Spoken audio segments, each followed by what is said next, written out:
Hello दोस्तों, स्वागत है आप लोग का हमारे YouTube channel study with Verma. तो आज आप लोग को हम संविधान से संबंधित 50 महत्वपूर्ण प्रश्न बताएंगे।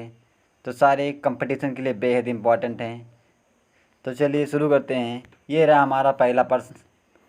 हमारा प्रश्न नंबर पहला है, संविधान सभा के अस्थायी अध्यक्ष के रूप में किसे नियुक्त किया गया था? तो इसका हमारा आंसर रहेगा डॉक्टर राजेंद्र प्रसाद। ये रहा आपको ऑप्शन नंबर डी सही रहेगा। ये हमारा दूसरा प्रश्न है, संविधान सभा की प्रथम बैठक कब हुई थी? तो इसका ऑप्शन नंबर है 9 दिसंबर 1946। ऑप्शन नंबर ये आप लोग का सही हो जाएगा। तो ये रहा हमारा तीसरा प्रश्न, संविधान सभा के अस्थाई अध्यक्ष किसे बनाया गया? तो हमारा ऑप्शन है डॉक्टर राजेंद्र प्रसाद को संविधान सभा का अस्थायी अध्यक्ष बनाया गया।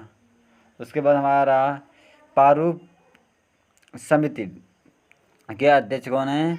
तो हमारा इसका आंसर रहेगा भीमराव अंबेडकर। उसके बाद हमारा ये नंबरिंग गलत हो गया। नंबरिंग से आप लोग को नहीं मतलब है, हम लोग क्वेश्चन से मतलब है। क्वेश्चन लोग देखते रहेंगे। तो संविधान सभा के अंतिम रूप से संविधान को कब पारित कर दिया गया? तो इसका आंसर रहेगा 26 नवंबर 1949। उसके बाद हमारा अगला क्वेश्चन है, संविधान सभा किस दिन से पूर्णतः लागू किया गया? तो जैसे हमारा संविधान आज़ाद बन तो पहले ही गया था, 26 नवंबर 1949 को ही बन गया था, लेकिन लागू एक महीने के बाद किया गया 26 जनवरी 1950। ये क्वेश्चन काफ़ी इम्पोर्टेंट है। उसके बाद हमारा अगला प्रश्न है, भारतीय संविधान के किस भाग को उसकी आत्मा की संज्ञा दी गई है? प्रस्तावना। यह इसका ऑप्शन नंबर सी सही रहेगा। प्रस्तावना को भारतीय संविधान की आत्मा की संज्ञा दी गई है। उसके बाद हमारा नेक्स्ट प्रश्न रहेगा, संविधान सभा ने राष्ट्रगान को कब स्वीकार किया? तो हमारे का 26 जनवरी 1950, यानी कि लागू होने से 2 दिन पहले राष्ट्रगान को संविधान में स्वीकार कर दिया गया था। उसके बाद हमारा भारतीय नागरिकों को प्राप्त मौलिक अधिकारों की संख्या कितनी है? तो इसकी 7 संख्या है। उसके बाद हमारा अगला प्रश्न रहेगा, किस अनुच्छेद के द्वारा 6 से 14 वर्ष तक बच्चों के लिए शिक्षा का अधिकार मूल अधिकार माना गया है? तो ये अनुच्छेद 21 ये। इसका हमारा सी ऑप्शन सही हो जाएगा। ये आप लोग के हर कंपटीशन के लिए इम्पोर्टेंट है, ये आप लोग को ध्यान से पढ़ना है। संविधान का अनुच्छेद 40 राज्य को निर्देश देता है कि वह ये, जैसे हमारा इसका कहने का मतलब ये है कि हमारा जो अनुच्छेद नंबर 40 है ये सभी राज्यों को क्या निर्देश देता है? तो यह ऑप्शन नंबर सी इसका सही रहेगा, ग्राम पंचायतों का संगठन करें।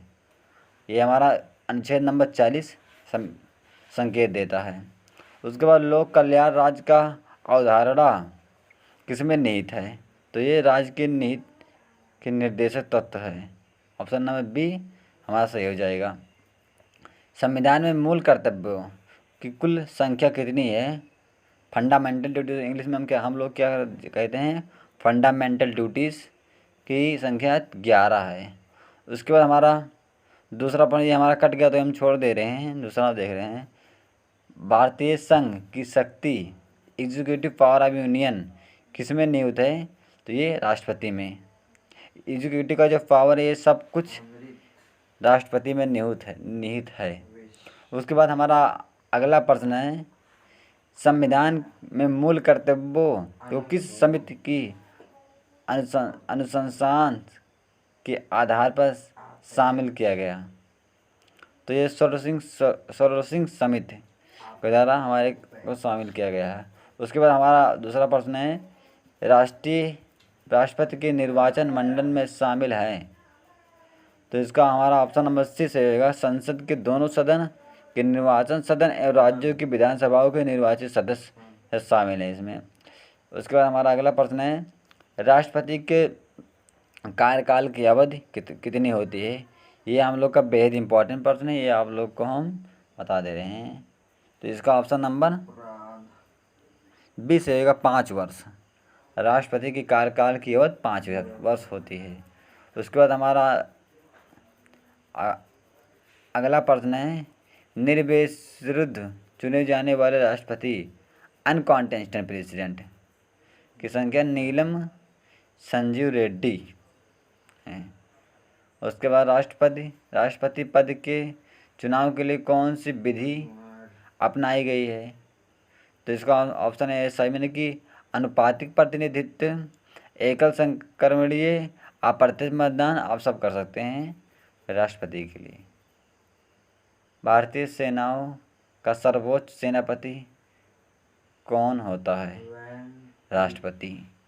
राष्ट्रपति भारतीय सेनाओं का सर्वोच्च सेनापति होता है। उपराष्ट्रपति के निर्वाचन मंडल वाइस प्रेसिडेंट इलेक्शन में शामिल होते हैं राज्य और लोकसभा के सदस्य। ऑप्शन नंबर सी सही हो जाएगा हम लोग का।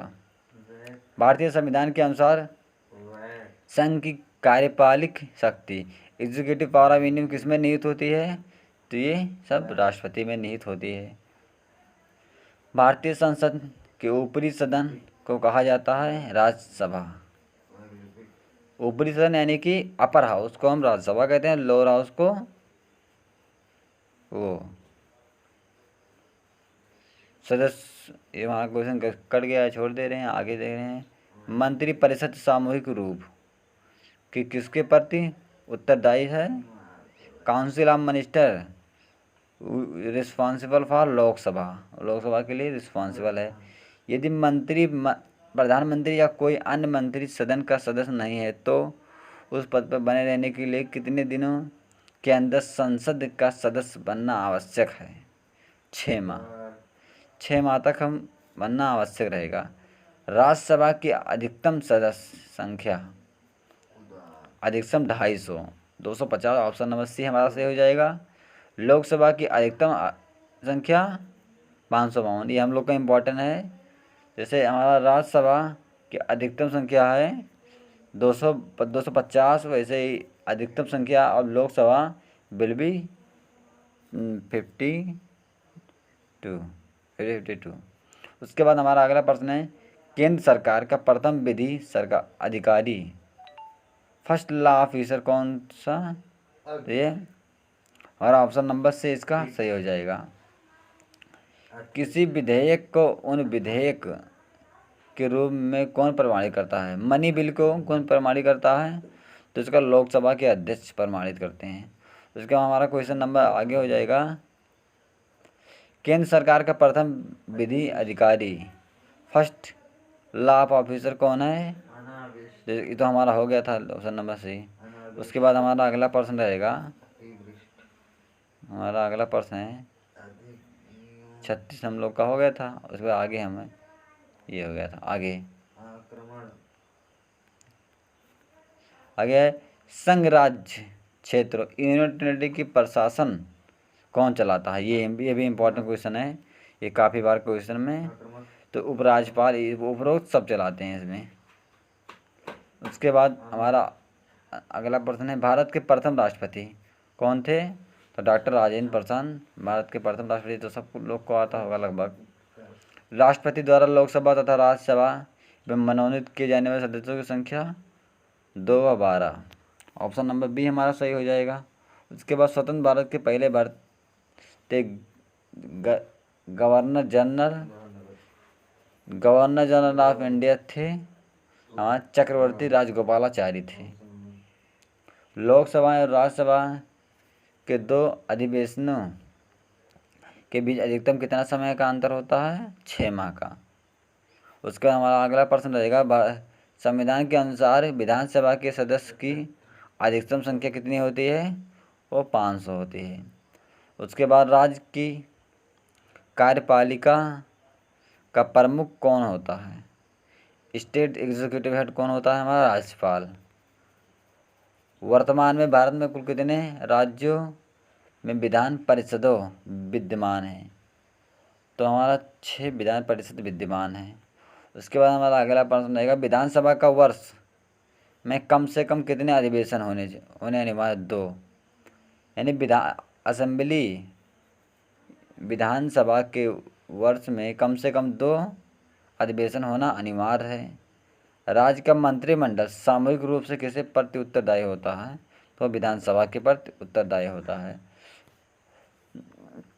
किस राज्य में विधानसभा सदस्यों की संख्या सर्वाधिक है? तो उत्तर प्रदेश में। जम्मू कश्मीर राज्य को किस अनुच्छेद के अंतर्गत विशेष राज्य का दर्जा प्राप्त हुआ है? तो अनुच्छेद नंबर 370 ऑप्शन नंबर सी हमारा सही है। इसको जम्मू कश्मीर को विशेष दर्जा प्राप्त हुआ है। भारत का उच्चतम न्यायालय सुप्रीम कोर्ट ऑफ इंडिया कहाँ स्थित है? ये हमारा नई दिल्ली में स्थित है। उसके बाद हमारा आखिरी प्रश्न रहेगा, भारत का नियंत्रक एवं महालेखा परीक्षक किसके द्वारा नियुक्त किया जाता है? तो ये राष्ट्रपति के द्वारा। जो हमारा comptroller and editor general of India, ये राष्ट्रपति के द्वारा नियुक्त किया जाता है। तो ये हमारा रहा आज के 50 महत्वपूर्ण प्रश्न जो कॉन्स्टिट्यूशन से रिलेटेड हैं। तो हम मिलेंगे हम नेक्स्ट वीडियो में। अगर आप लोग को हमारा वीडियो अच्छा लगा हो तो लाइक करना ना भूलें, लाइक कमेंट शेयर करना ना भूलें। मिलते हैं नेक्स्ट वीडियो में, तब तक के लिए जय हिंद, जय भारत, वंदे मातरम।